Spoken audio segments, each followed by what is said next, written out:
Well, welcome everyone. Thanks for joining us today. We're excited to host Bishop Robert Barron for this talk at Google as part of a series of talks that the Catholic community here arrange not only for itself but also for other religious or non-religious groups that we also warmly welcome.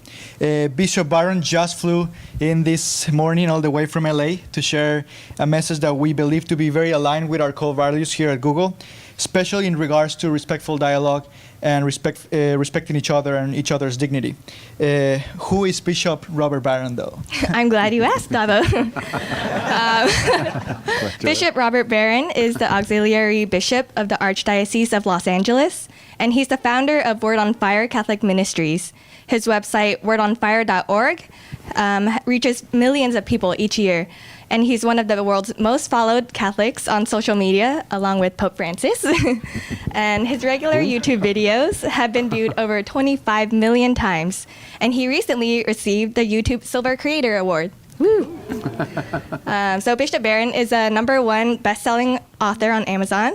And he's published numerous books, essays, and articles on theology and the spiritual life. We have a few copies of his latest book, To Light a Fire on the Earth, in the back to give away today. Please don't all rush over there right now. There will be time after the talk for a book signing and also Q&A again. Yeah.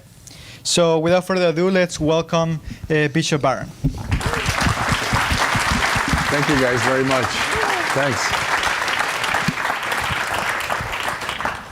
Well, thank you very much. Thanks for that nice introduction. And it really is a delight to be here at, I mean, you all know this, one of the most significant cultural centers really in the world. And I've been very warmly received, so thanks for the invitation. Thanks for the great hospitality. I want to talk about religion and the opening up of the mind. Because very often religion sort of gets a bad rap. As superstitious, it's sub-rational, it's opposed to the mind. I'm going to argue, au contraire, just the contrary, that religion authentically construed is meant to open up the mind and the will. Okay, that's my goal today. You know, a term that now is common parlance, but didn't exist when I was a young man, is search engine. And here we are at the headquarters of the most popular and powerful search engine on the planet. At our fingertips now, quite literally, is almost all the knowledge, all the wisdom, information that the human race has accumulated. And we can just press a button and up it comes. Just recently, I was with an older friend of mine, and he was mentioning the 1937 World Series. And he was convinced that Game 3 ended with a certain score, but wasn't sure what it was. I said, well, let's check Mr. Google. So, of course, we did, and up came the information about Game 3 of the 1937 World Series. Not that long ago, I was with someone else, and we were wondering about a passage in the Divine Comedy of Dante. And, of course, we were able to find it very quickly. Here's one. Now, there's maybe a few in the room old enough to remember the show F Troop. Remember that? From the 60s. Well, I was with some friends from my, era, and we were arguing about the characters on F Troop. I said, well, let's ask Mr. Google. So up came the characters on F Troop. So you know that we have really at this extraordinary civilizational moment, the capacity to access the wisdom of the race. Now, see, search engine triggers for me an awful lot of resonances with religion. Now, how come? The mind, by an inner instinct, is restless, even relentlessly so, right? The mind searches for truth. And it finds a particular truth, like the ones I just mentioned. But does the mind ever rest at that point? No. The minute we find some truth, usually 12 more questions emerge. Think of the way we all surf the web, right? We go looking for something, but it leads us somewhere else, then somewhere else again, and then we find all this so fascinating, we forget what we were originally looking for. The mind is restless, even relentlessly so. It never rests, or if it does, it's the way a climber might rest on the side of the mountain just to catch his breath before heading back up, right? It searches. The more it knows, the more it wants to know. My great intellectual hero is St. Thomas Aquinas. And he spoke in the 13th century of the intellectus agens. That's his Latin. And usually it's transliterated into English as the agent intellect, which sounds rather, cold. See, agens in Latin is a participle, doing, making, moving. Intellectus agens is the restless, searching mind. Now, where's it going, the intellectus agens? What's it looking for? Here I love the one-liner from the great Jesuit philosopher Bernard Lonergan. Lonergan says it's very simple. The mind wants to know everything about everything. Now, Google, this should be familiar to you, right? But that's the natural dynamism of the mind, not to know just this particular truth or that. Not just the conglomeration of all particular truths. The mind wants to know everything about everything. It wants not just particular truths. It wants the truth itself. It wants the source of reality itself. That's how hungry the mind is. Another Lonergan line is there's an emptiness like the emptiness of a box. It's kind of a dumb emptiness, just waiting to be filled. But there's also the emptiness of the stomach. It's empty, but it knows what it wants, right? The mind is empty at the beginning of life, but not like a box, more like a stomach. Intellectus agens, searching, until it comes to its fulfillment only in knowing everything about everything, the very source of reality. Okay? True of the mind, equally true of the will. The second great dynamic of the human spirit, the will. Now, the will seeks not the true, but the good. So right now, everyone in this room, we're all seeking the good in some way. So I'm seeking the good of speaking to you. You're seeking, I hope you find it, some good in my talk. You know, we talk about final causality. Aristotle made that distinction, right, between efficient causality, it's like a pushing cause. Think of all the physical sciences, the modern sciences are based upon efficient causality. Where do things come from? What brings them into being? But final causality, Aristotle thought was more important. That's the pulling cause, right? What attracts or lures things. Now, that's a talk for another day. We could debate final causality in nature.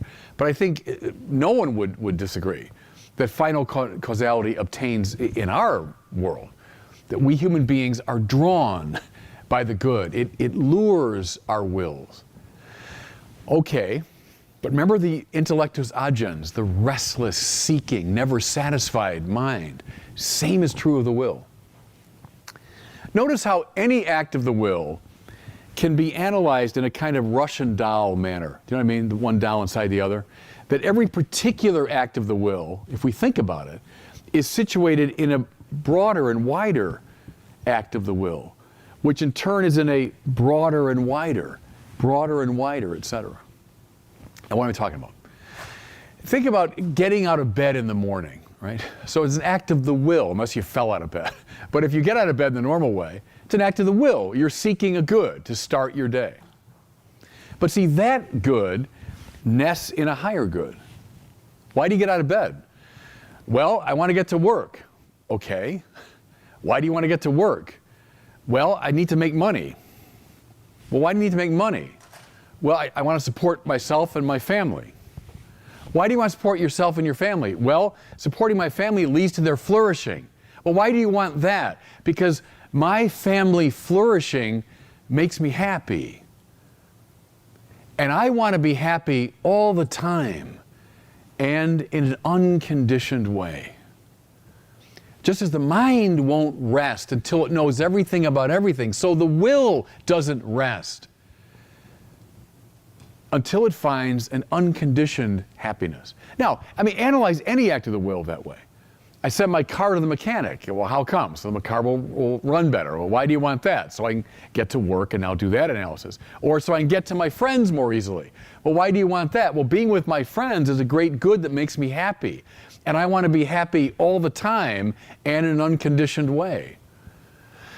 I go to a basketball game. This is kind of easier to analyze. Well, why do you want that? Well, because basketball is interesting and beautiful. And contemplating it makes me happy. And I want to be happy all the time and in an unconditioned way. See, the will, if we analyze it sufficiently, is conditioned by a desire for beatitudo. I'm using this Latin term on purpose because it was Thomas Aquinas' term. Happiness. Beatus means happy in Latin. Beatitudo is the happiness I'm talking about, which is not the happiness that comes from a particular act of the will. Like, hey, I went to, Bishop Barron's talk. Yeah, it was okay. I liked it. It made me happy in a very limited way. Okay, I'll be happy if that's true. But then, see, analyze any act, including this one, and you'll eventually get to the desire at the ground of the will for beatitudo, unconditioned happiness. Now, here's an interesting thing, everybody. Prior to modernity, prior to the rise of the sciences, the principal question that preoccupied the minds of the best and brightest people in the West was the nature of beatitudo. See, what is it? So we all want it. And that's true, by the way, of the religious believer, of the agnostic, the atheist. Everybody wants beatitudo. It's the first mover of the will. So, what is it? And can I submit to you, there is no question more important than that. And see, one of the tragedies, I think, of our time is so often we bracket that question. Because we're so preoccupied with the achievements of our sciences, and God bless them. I'm all in favor of them, don't get me wrong. But we tend to bracket the question that prior to modernity, the best and brightest people thought was the most important. What is this beatitudo that all of us, at least implicitly, are seeking? Okay? And I want to give you a little bit now of Thomas Aquinas' analysis of this. You can find it, by the way, in the very beginning of the second part of his great Summa Theologiae, his summary of theology. It's interesting. Many years ago, there was a prominent Catholic cardinal who had a little quip that he often used. He said, "Good morality is like good art. It begins with the drawing of a line." Now, it's a clever line, but I think actually it's wrong. Because that's not the way Aquinas starts. The drawing of a line, like a law. Now, I'm in favor of it, don't get me wrong. We have to get to drawing of lines. But Aquinas begins not with the law. That happens in question 90. Question one, and here he's just like all his pre-modern colleagues. Question 1, what is beatitudo? What is the happiness that is luring our wills? Okay? So he does a kind of process of elimination. He looks at 4 classical candidates, what great people have said and thought about the nature of beatitudo. So first he says, some people claim that wealth is beatitudo. To be rich sufficiently, to be sufficiently wealthy, that's the beatitudo that finally I'm seeking. Now, is that a legitimate position? Well, in a way, I get it. Lots of very smart people have said that. And may I submit, in our culture especially, you can find an awful lot of people, I think, that hold to that. If I just have enough, money in the bank, I have a big enough house, nice enough cars, I have a commodious life, I'll be happy. And that's, in fact, what I'm always implicitly desiring in all my acts of the will. True? Aquinas says, no. Wealth is a good, but it can't be the unconditioned good. How come? Well, he says, look, what does wealth mean? He says, wealth in the natural sense means, and let me give, there's a quote here that makes it sound kind of contemporary. He says,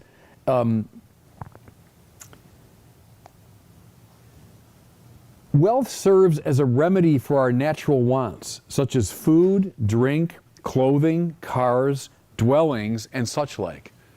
That's from the 13th century, but it sounds like today, doesn't it? What does wealth give me? It's a remedy for natural wants. So these natural wants, like I'm hungry, I'm thirsty, I'm uncomfortable. And so wealth gives me food, drink, clothing, cars, dwellings, and such like. Goods? Yeah. But they can't be the ultimate good. Why? Because Thomas says those things are the condition for the possibility of much higher goods. And think about it for a second. Once you've discovered, you've found enough food and drink, you've got a shelter, you're living in a sort of comfortable, commodious way, then you can aspire to philosophy and science and friendship and conversation, these higher goods. Wealth is a proximate good. It can't be, therefore, the ultimate good. So that can't be beatitudo, what we're all implicitly seeking. Okay? Others have said beatitudo, happiness, consists in honors. Now think about it for a second. How many societies, both East and West, around the world, trans-historically, how many societies are predicated upon honor and shame, right? That the worst thing you can experience is to be shamed. And therefore, concomitantly, the best thing is to be honored. And I know lots of people whose lives are pretty much centered around the quest for honor, to be thought highly of, to be given titles and prerogatives, right? To be held up. Okay, is honor, though, beatitudo? And Aquinas says, no, it can't be. Why? Because honor, he says, is like a flag that we put on something good, noble, and virtuous. And so you notice someone who's got great ability or they're leading a virtuous life, and you want to put a flag on that to say, hey, everybody, look at that. That's worth emulating. That's honor. So think of titles and positions and prerogatives and so on. Signs of respect. They are flags of virtue or nobility. Therefore, they're derivative. They're secondary. What matters much more than honor are the things that are being honored, namely your virtue, nobility, and so on. Therefore, honor, good thing, sure. But it can't be beatitudo. It can't be the happiness that deep down we're all seeking. Okay? Oh, but here's another indication that honor can't be the ultimate good. Notice Aquinas says, who in your society is being honored the most? Are they the very best people? The question answers itself, doesn't it? Age to age. Think of the people who get the most attention, the most adulation. Are they in fact the best? Again, it answers itself. Others have said, you know what beatitudo is? It's power. Power. And again, this has a lot of weight across the ages. Lots of impressive, important people have argued for this, and deep down, there are a lot of people, age after age, who do indeed seek power as their ultimate good. Go back to the Tolkien movies and the great Tolkien novels. What's the ring? But a ring of power, right? What are they seeking? What's everybody drawn to? Talk about final causality, right? The minute the ring gets near anybody, well, it's the ring of power. It is indeed something that we all seek. I think in our culture, too, I would correlate power and freedom very strongly. For Americans or many Westerners, what's the supreme value but freedom? Well, see, what's freedom but power, right? Don't tread on me. Don't get in my way. Let me do what I want to do, go where I want to go, accomplish what I want to accomplish. And isn't it true that we hate it when people take away our freedom? I do. I hate it. Whether that's in a physical sense, a psychological sense, a spiritual sense. And so, okay, power does seem to be something very alluring. Notice too, please, so keep Tolkien in mind, but also keep in mind, in the Gospels, the great story of the temptation of Jesus. What's the highest temptation? The third temptation. The devil takes him to a high place and shows him what all the kingdoms of the world in one glance, and all these I will give you if you but bow down and worship me. It's a temptation to power, isn't it? So it is alluring, but is it beatitudo? Aquinas says, no, it can't be. Why? Very simple reason. Power, he says, is a source of activity that allows us to attain an end.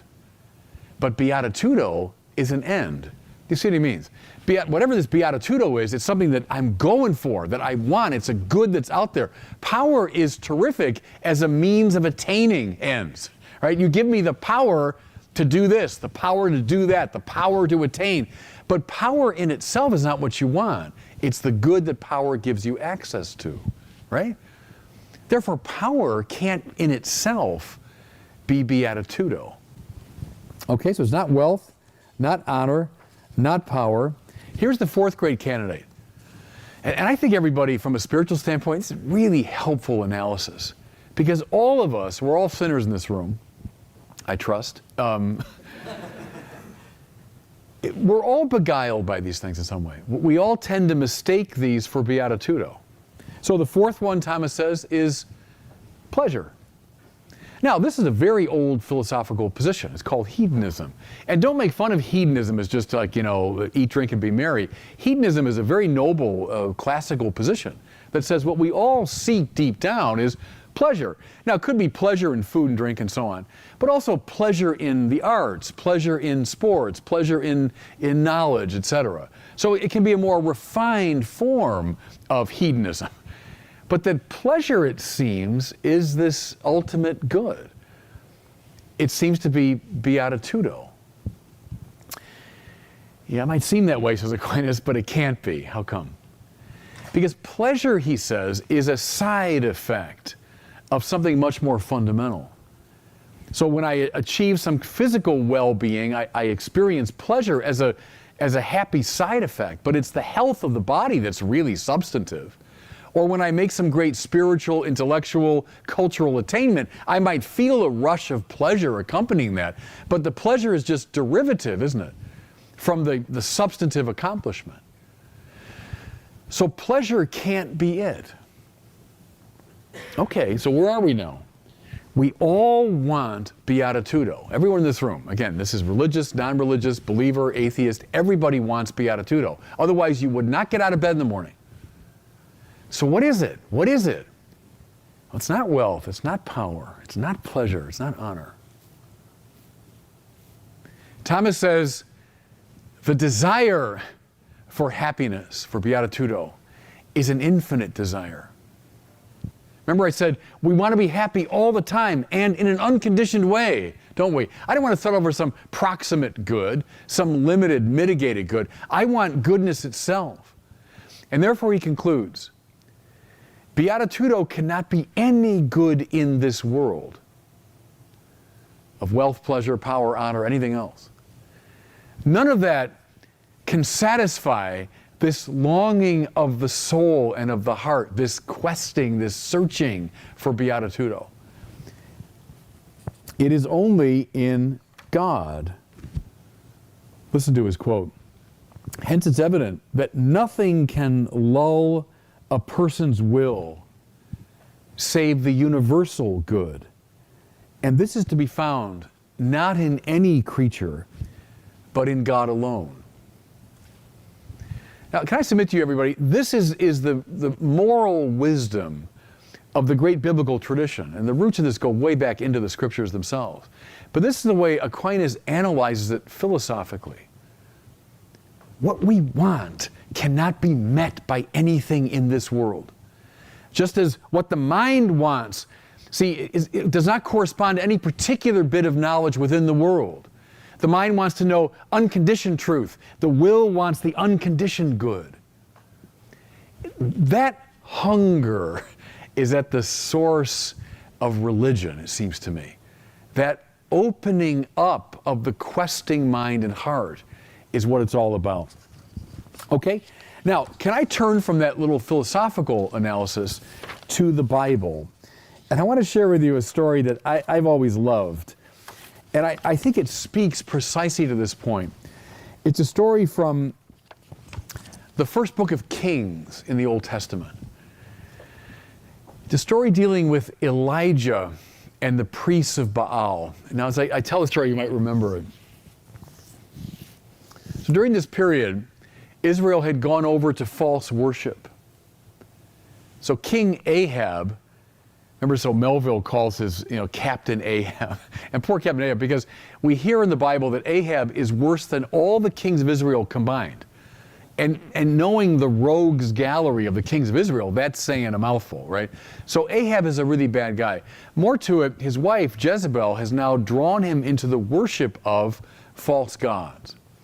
So Elijah the prophet rises up. We know nothing about him, except he's from the little town of Tishba. Now talk to specialist historians of the ancient world, they don't know where Tishba was. So we know nothing about Elijah. He suddenly appears on the scene, and he challenges Ahab. He says, you know the drought we're having here in this country? It's because of the false worship. Very interesting thing now in the Bible. Never read the punishments of God as somehow arbitrary. God's just having a bad day, and so he's imposing this arbitrary. No, it's spiritual physics. The garden, go back to the beginning. What's the garden symbolic of? But flourishing, the flourishing that God wants for his people. Adam and Eve expelled from the garden, not capriciously, arbitrarily, but as spiritual physics.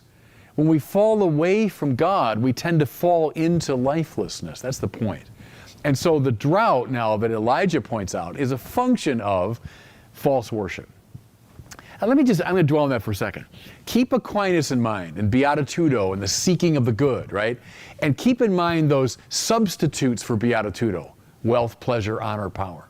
At the very beginning of the book of Genesis, we hear about God making the heavens and the earth, right? And everything's coming forth in this orderly manner. Mind you, please, not science, high poetry this is, right? So as things come forth in this orderly way, let there be light, and there was light. Let the earth come forth, it came forth. Let the earth, teem with animals, and so on and so forth. The stars and the planets all come forth in this orderly procession from God. Two basic moves are being made here symbolically.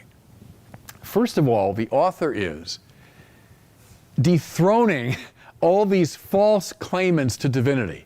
Think for a second of, the planets and the moon and the stars, mountains, animals, the river, etc. What do they all have in common? They were all, at one point or another, worshipped in the ancient world. These are all gods worthy of worship. The author of Genesis is saying, no, no, no, no, no. These are all creatures of God, not God. Don't worship them. Are they good? Yes. And the conglomeration indeed is very good, but they're not God. Don't worship them. Now, here's the second point he's making. And here the Catholics will understand what I'm talking about. As these things come forth in an orderly manner, one after the other, in a stately procession, what does that remind you of? It should remind you a bit of the Mass and of the way the ministers of the Mass process in. Well, and the Mass, of course, the roots go way back into the Jewish temple rituals and so on, right? There's the idea. Nothing in the world is God. Don't worship them. But everything in the world is meant to turn to God in right praise.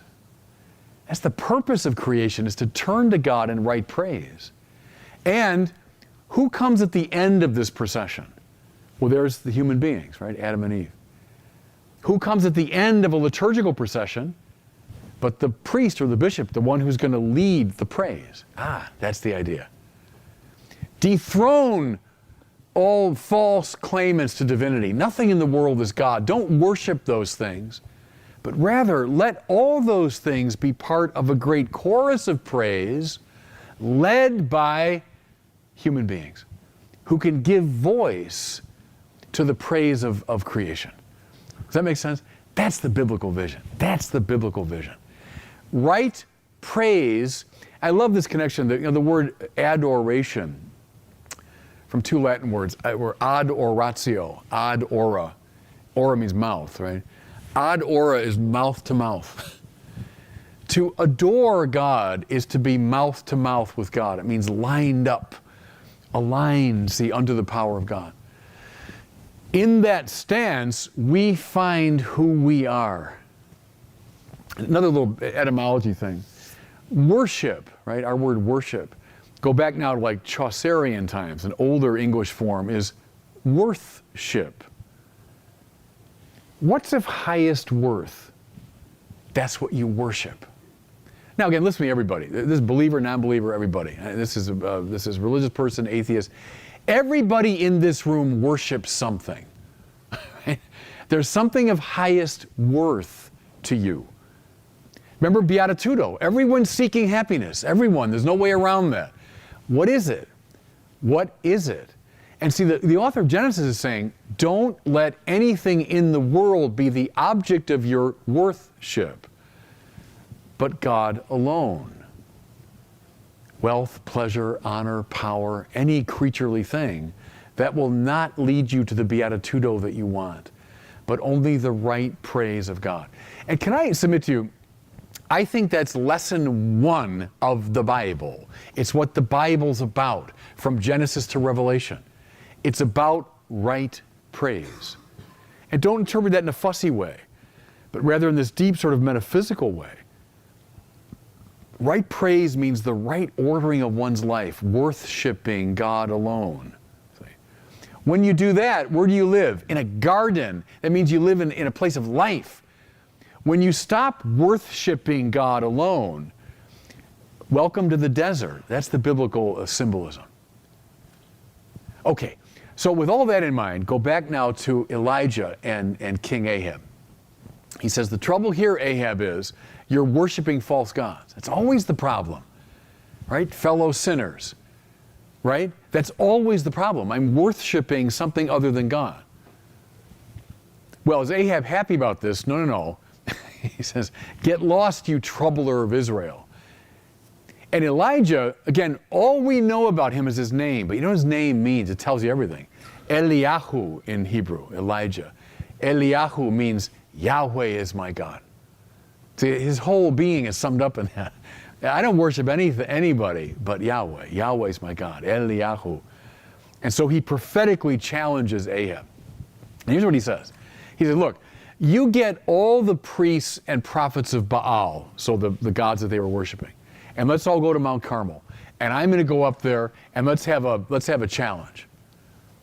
And so the 450 priests of Baal go up Mount Carmel, and then the one Elijah, right? Now in that there's an important lesson too. The avatars of the false gods are always thick on the ground. True then? True today? Yes. Wealth, pleasure, honor, power, by the way, the avatars of those things, are they everywhere? They're always thick on the ground. The representative of God tend to be a much smaller number. So the one Elijah against the 450 priests of Baal. And then, of course, that wonderful story unfolds, which actually is quite funny. And the friends of mine who know Hebrew really well, I don't know it that well, will tell me that the humor really comes out in the Hebrew. Let me read to you some of the lines. So the priests of Baal set up the altars, right? And then they begin to supplicate and to beg and to pray that their gods will come and send fire to consume the sacrifice. Because that was the challenge, right? You call on your gods and see what happens, and I'll call on mine and we'll see which one responds, right? So they begin to beg and so on. And Elijah, around midday, begins to mock them because they know fire is coming to answer he mocks them. Cry louder. Baal is a god, but he may be detained in talk, or maybe he's lodging abroad, or maybe he's on a journey, or maybe he's fallen asleep and needs awakening. So he's mocking the priests of Baal. And now they're kind of stung by this. And so then they take out swords, we hear, and they slash themselves till they bleed. That was a sign of greater supplication, right? And still they beg, and still they cajole. And still no fire falls. Then Elijah comes forward to his altar. He says, hear me, O Lord, hear me. Prove to all the people that thou art the Lord God, and art calling their hearts back to thee. And with that, we hear the fire comes down, consumes the sacrifice. Elijah wins. Okay, but here's what I want you all to see, please. That this is not just my God's bigger than your God. It's not just kind of a chauvinistic story. This is making the same point that Thomas Aquinas was making, it seems to me. Look, everybody's got a hungry heart, right? Bruce Springsteen taught us that, saying the same thing. Everyone's got a hungry heart. Everybody wants beatitudo. So what do? We worship something. Everybody does it. Paul Tillich, the Protestant theologian, said that all you need to know about a person you can learn by asking one question. What do you worship? It's dead right, it seems to me. It's all because your life will be organized around what you take to be the highest value. So think of the priests of Baal now. Think, if you want, of 4 altars erected to wealth, pleasure, power, honor. What do most of us sinners do most of the time is we hop around one or more of those altars. We worship one or more of these things. I mean, I think everyone can tell the story, right? I know lots of young people that got very early on the train toward wealth, and they worshiped it. They devoted themselves to it. They hopped around the altar. Did it satisfy them? No, it can't. And we just saw why. See, because the hunger is infinite, and no amount of wealth is going to satisfy that. So what happens then? You get addicted. You see why? I mean, I'm searching for wealth.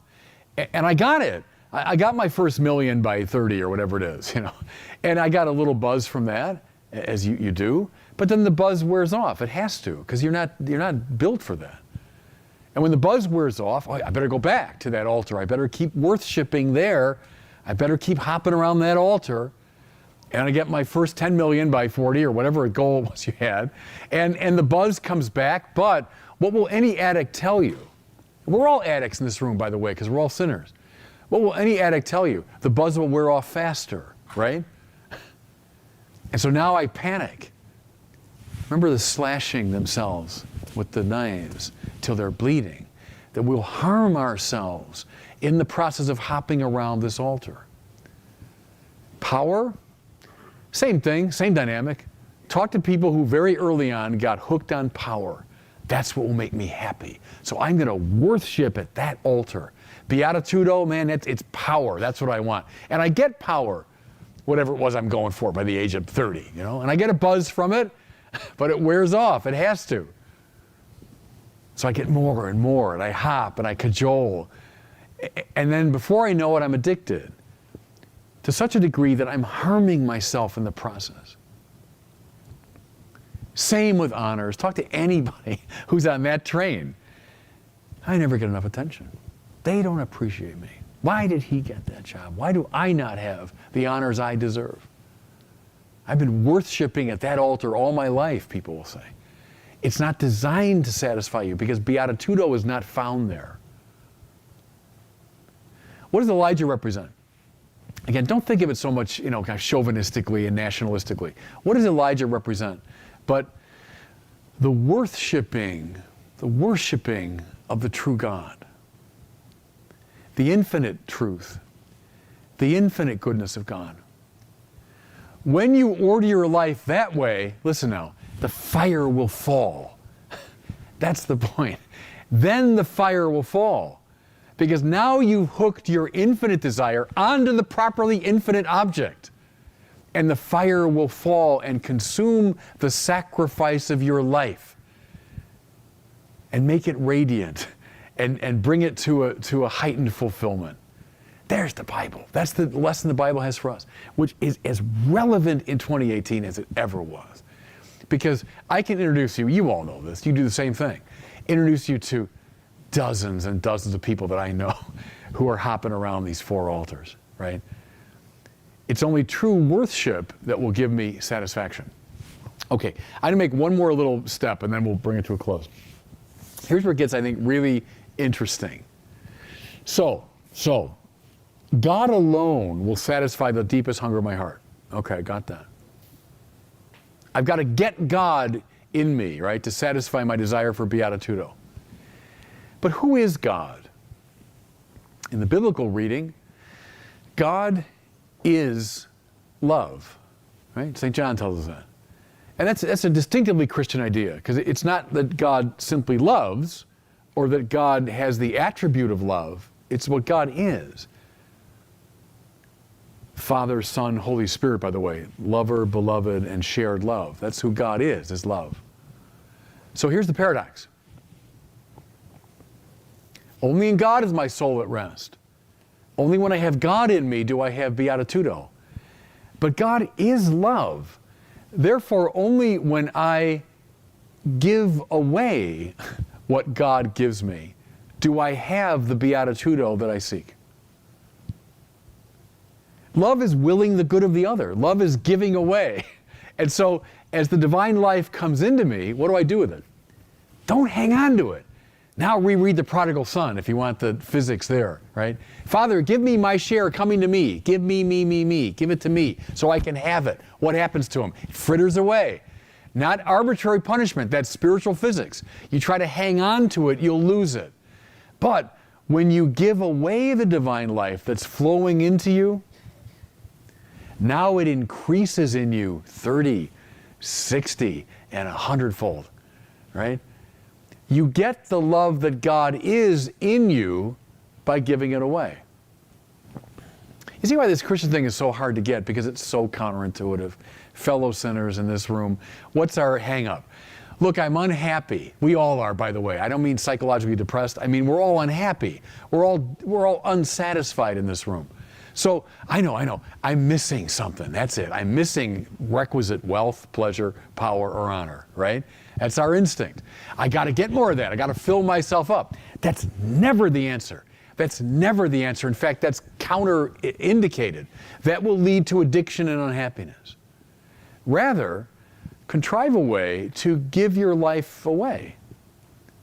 And you'll find the beatitudo that you're actually seeking. See, I'm saying about the questing mind and the searching heart. When they open up to the infinite source of love, that's when they find the beatitudo they seek. So, how about I'll just give St. Augustine the last word. If you go back to the great Confessions of St. Augustine, one of the master works of the Western world, page 1, you'll find this little pithy statement of Christian anthropology. Lord, you've made us for yourself. Therefore, our heart is restless until it rests in thee. There's no better statement of what I've been trying to say all this talk. Lord, you've made us for yourself. That's the infinite hunger. We're not like a dog satisfies its basic needs and goes blissfully to sleep, utterly happy. Terrific. That's what a dog's designed for. But we're not designed that way. Lord, you made us for yourself. We've got an infinite longing.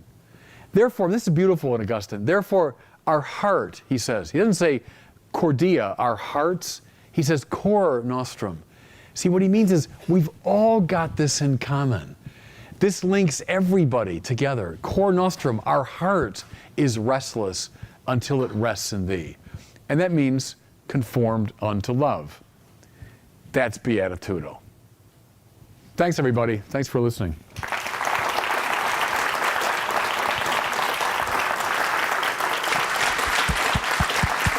Thank you.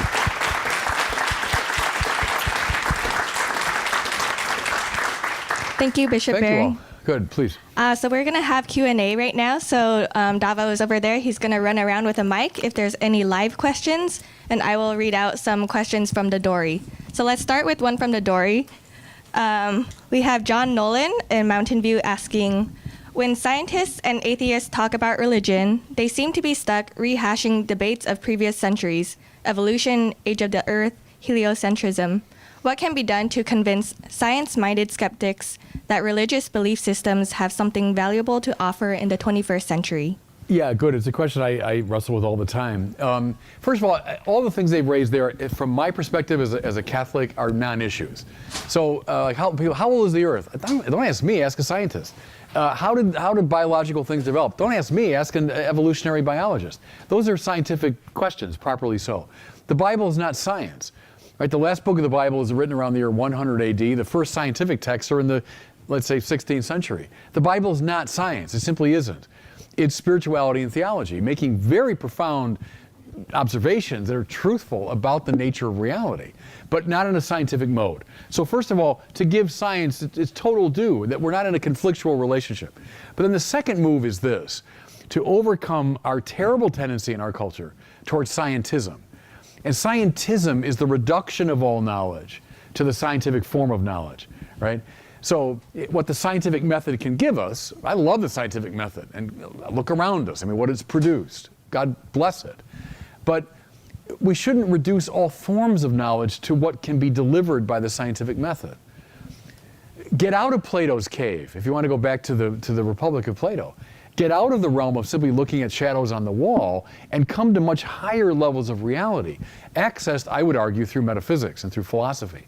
And so there, I would give science its total due, right? And we're not in a conflictual game with the sciences, but also not to allow the sciences to draw everything into themselves. So that's a quick answer to a subtle set of questions there. Please. If anyone has a question, just raise your hand. Okay. Please. Okay. So beatitudo and the way you describe it with its necessary longing and desire and journeying towards it, Eastern ideas like the Four Noble Truths say that this is in fact something that we can move past, that it's not completely universal, and that moving past this desire and this longing is in fact a viable path towards enlightenment. Is there a way to resolve those Eastern ideas with what you said today, or is that a fundamental difference? Yeah, it's a good question. Of course, it would take us, a year to search it out completely. But I think that's right. There's a key difference, because it's the quieting of desire. Nirvana. It's the blowing out of the candle of desire. That is the goal of the Buddhist tradition. And desire, in a way, is the problem. Born of ego and so on. And so, dependent co-origination and through intense meditation, one finds that point of putting out desire. Where the Christian thing, and Augustine is typical here, is not putting out desire, but awakening and directing desire appropriately. Now, I think we can play, as Thomas Merton did, the true self, false self game, and that's a good way, I think, to dialogue with Buddhism. Is there a false self that's full of all kinds of weird and errant desires? Yeah, and that should be put to death. Blow that out if you want. Blow out the candle of that kind of desire. But I would say, as a Christian, there's not just that. There's also a properly directed desire, an awakened and heightened desire. But you're on to, I think, a very fundamental point of demarcation. But I think true self, false self might give us a Christian analogy to the blowing out of errant desire. But we wouldn't go so far as to say that desire, qua desire, is the problem. It's de Lubac talks about this, the claudication mystérieuse, this weird kind of crippling of desire. That's the problem. But it's a great question. It's the point of demarcation, I think. Please, go ahead. We have another question on Dodori from Mike Ryle in Mountain View. With the growth of technology and the development of a globalized community, what's the most important thing that we can do as a group of people dedicated to the advancement of technology to ensure that our ethical and moral growth as global population doesn't fall behind our technological growth? That's a really good question. It's terrific, and I'm glad it's raised. So you understand the dynamic there, that we get so enthusiastic about our technological advances. And again, God bless them. They're wonderful, But they must always be properly haunted by the moral question. And the moral question is the question of love, finally. I will speak as a Christian. To love is to will the good of the other, right? Not my good through you, but your good. I want what's good for you. That's love. And love must always dominate. Love must always be the primary consideration. And so, as our technology advances, is it in service of love? St. Augustine said, love God and do what you want. His point there was, as long as love is thoroughly dominant in your life, then the rest will take care of itself. So then your technological life will find its proper place. So that's terrific. I'm glad that ethical, spiritual question is raised, or else our technology will destroy us. Because see, that's the, look at wealth, pleasure, outer power. They'll turn on us. See, if we don't know how to manage them spiritually, they'll manage us. Again, sound familiar? Every sinner in this room, including me, we know what that's about. They start managing us, But we need to have the sovereignty of love, and then these things find their proper place. That's good. Please. Go ahead, please. Is this on? Okay. Yeah. Hi. I think you might have already partially answered my question, but during the course of your talk, it sounds as if, okay, there is the created world and ways to basically worship or love those things, and then there's God. And is there a way to love God? I mean, there's so many of us. We're all so different. Is there a one way, or is there how do we find our way to love God? Are there seven castles that we should be aware of, or are we so different that we have to make our own way? No, it's good. I mean, you're talking there about the spiritual tradition, and you're making reference actually to Teresa of Avila and so on, the interior castle. And there are different paths that spiritual masters have laid out. And so we can find some of those general categories. Everyone is different. Everyone's got a unique personality. Everyone falls in love with God differently. I'll go back to St. John of the Cross, who's one of the great masters, where John said, don't use the image of climbing the holy mountain, which a lot of us will use. Like, God's up there and I got to find my way to get to him. But rather, God wants nothing more than to move into your life in a saving way, right? In a life-giving way. So the idea, John of the Cross, is to clear the ground so the helicopter can land. So don't think of, I got to get up that mountain and there's God distantly out there and looking judgmentally at me as I strive to get up the mountain. Rather, no, God's like a helicopter who wants to land in my heart. But there are obstacles in the way. There's stuff in the way. And I would say, there's forms of false worship in the way. Clear those out so the helicopter can land. So it's like, have the confidence that, no, God wants in my heart. That's all he wants, And if I just get out of the way enough, it'll happen, Now everyone's got their own hang-ups and problems that they have to deal with. But I think that's a basic strategy. Please, Melissa, go ahead. So I think we'll just do one more question from the Dory and one more live question, and then we'll call it. So Eloisa Wolf from Mexico is asking, how do you see our role as Catholic employees at Google? Well, she'd know better than I. She's an employee. First of all, you be a person of love. Whatever you find yourself, I go with the little flower, Thérèse of Lisieux, who's her so-called little way. Don't read that as something kind of twee and sentimental. The little way means in any situation, find the opportunity for love. And love, again, is not a sentiment. It means willing the good of the other. So wherever you are, in whatever condition, you're sick, you're in prison, you're at work, wherever you are, what's the path of love? Find it and walk it. So that's what I'd say to Catholics at Google is walk the path of love as fully as you can. But then, if you want to press the thing, always be open, as we hear in 1 Peter, to give a reason for the hope that's in you.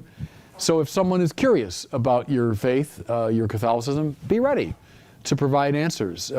We're going through kind of a golden age right now of apologetics.